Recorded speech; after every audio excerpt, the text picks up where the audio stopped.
physically, if not mentally, Cordelia was a potential prostitute, meaning that although she had not yet realized the moral import of her wanton promiscuity, nor become mercenary, she had nevertheless become quite blasé and bountiful in the manner of bestowing sexual favors upon persuasive and likely young men. Yet, despite her seeming lack of discrimination, Cordelia was quite particular about the type of man to whom she submitted. For numbers do not necessarily denote a lack of taste, and Cordelia had discovered after several months of active observation that one could find the qualities one admires or reacts positively to in a varied hodgepodge of outwardly different individuals. The scene of Cordelia's activities was the Roosevelt Motion Picture Theater on 7th Avenue near 145th Street. Thrice weekly the program changed, and thrice weekly Cordelia would plunk down the necessary 25-cent evening admission fee and saunter gaily into the foul-smelling depths of her favorite cinema shrine. The Roosevelt Theater presented all of the latest pictures, also twice weekly treated its audience to a vaudeville bill, then too one could always have the most delightful physical contacts.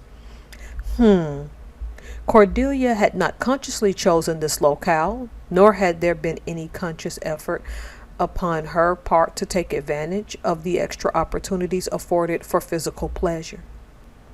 It had just happened that the Roosevelt Theater was more close to her home than any other neighborhood picture palace, and that it also just happened that Cordelia had become almost immediately initiated into the ways of a Harlem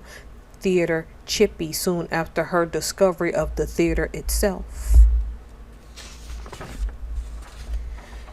It is custom of certain men and boys who frequent these places to idle up and down the aisle until some female is sitting alone, to slouch down into a seat beside her, to touch her foot or press her leg in such a way that it can be construed as accidental if necessary, and then, if the female is wise or else shows signs of willingness to become wise, to make more obvious approaches until, if successful, the approached female will soon be chatting with her baiter about the picture being shown, lolling in his arms and helping to formulate plans for an after-theater rendezvous. Cordelia had, you see, shown a willingness to become wise upon her second visit to the Roosevelt.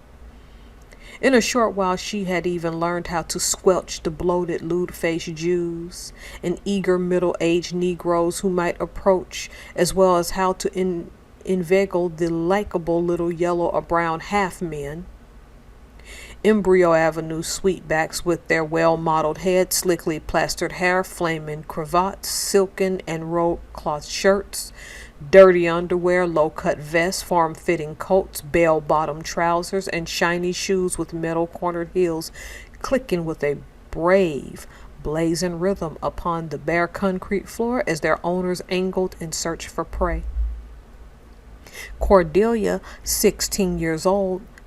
matronally mature, was undisciplined, half-literate product of rustic South Carolina, and had come to Harlem very much against her will with her parents and her 6 brothers and sisters. Against her will because she had not been at all anxious to leave the lackadaisical life of the little corn-pone settlement where she had been born, to go trooping into the unknown vastness of New York. For she had been in love, passionately in love with one John Stokes, who raised pigs, and who, like his father before him, found the raising of pigs so profitable that he could not even consider leaving Lintonville. Cordelia had blankly informed her parents that she would not go with them when they decided to be lured to New York by an older son who had remained there after the demobilization of the war troops. She'd even threatened to run away with John until they should be gone. But of course John could not leave his pigs, and John's mother was not very keen on having Cordelia for a daughter-in-law. Those Joneses have bad mixed blood in them. So Cordelia had to join the Gotham-bound caravan and leave her lover to his succulent porkers. However, the mere move into Harlem had not doused the rebellious flame. Upon arriving, Cordelia had not only refused to go to school and refused to hold even the most easily held job, but it also victoriously defied her harassed parents so frequently when it came to matters of discipline that she soon found herself with a mesmerizing lack of home restraint. For the stress of trying to maintain themselves and the family in the new environment was far too much of a task for Mr. and Miss Jones to attend to faithfully and at the same time try to control a recalcitrant child. So, when Cordelia had refused either to work or to attend school, Miss Jones herself had gone out for days' work, leaving Cordelia at home to take care of their 5-room railroad flat, the front room, which was rented to a couple living together, and to see that the younger children, all of whom were school age, made their 4 trips daily between home and the nearby public school, as well as see that they had their greasy if slim food rations and an occasional change of clothing. Thus Cordelia's days were full, and so were her nights. The only difference being that the days belonged to the folks at home, while the nights, since the folks were too tired or too sleepy to know or care where she came in or went out, belonged to her, and well, whosoever will, let them come. Cordelia had been playing this hectic, entrancing game for 6 months and was widely known among a certain group of young men and girls on the avenue as a first-class chippy when she and I happened to enter the theater simultaneously. She had clumped down the aisle before me, her open galoshes swishing noisily, her 2 arms busy wiggling themselves free from the torn sleeve lining of a shoddy imitation fur coat that one of her mother's wash clients had sent to her. She was of medium height and build, with overly developed legs and bust, and had a clear, keen light brown complexion. Her too naturally bobbed hair,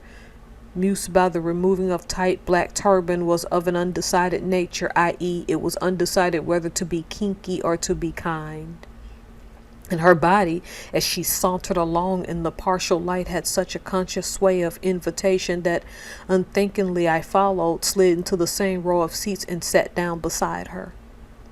Naturally, she had noticed my pursuit, and thinking I was eager to play the game, let me know immediately that she was wise and not the least bit averse to spooning with me during the evening's performance. Interested, and I might as well confess, intrigued physically, I too became wise, and played up to her with all her fervor, or so I thought, of an old-timer. But Cordelia soon remarked that I was different from most of these sheiks, and when pressed for an explanation, brazenly told me in a slightly scandalized and patronizing tone that I had not even felt her legs. At 1 o'clock in the morning, we strolled through the snowy bleakness of 144th Street between Lenox and Fifth Avenues to the walk-up tenement flat in which she lived, and after stamping the snow from our feet, pushed through the double outside doors and followed the dismal hallway to the rear of the building, where we began the tedious climb of the crooked, creaking, inconveniently narrow stairway. Cordelia had informed me earlier in the evening that she lived on the top floor, 4 flights up east side rear, and on our way we rested at each floor and at each halfway landing. Rested long enough to mingle the snowy dampness of our respective coats, and to hug clumsily while our lips met in an animal kiss. Finally, another half flight remained, and instead of proceeding as was usual after our amorous demonstration, I abruptly drew away from her, opened my overcoat, plunged my hand into my pants pocket, and drew out 2 crumpled $1 bills, which I handed to her. And then, while she stared at me foolishly, I muttered good night, confusedly pecked her on her cold brown cheek, and darted down into the creaking darkness. 6 months later, I was taking 2 friends of mine, lately from the provinces, to a Saturday night house rent party in a well-known whorehouse on 134th Street near Lenox Avenue. The place as we entered seemed to be a chaotic riot of raucous noise and clashing color, all rhythmically merging in the red, smoke-filled room.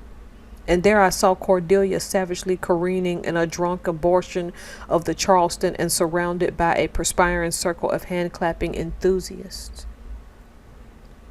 Finally fatigued, she whirled into an abrupt finish, then stopped so that she stared directly into my face, but being dizzy from the calisthenic turns and the Cawthorzing liquor, she doubted that her eyes recognized someone out of the past, and visibly trying to sober herself, languidly began to dance a slow drag with the lean, hip, pimply-faced yellow man who had walked between her and me.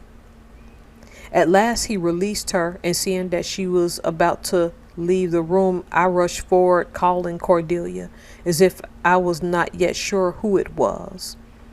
Stopping in the doorway, she turned to see who had called, and finally recognized me, said simply, without the least trace of emotion, "Low, kid,"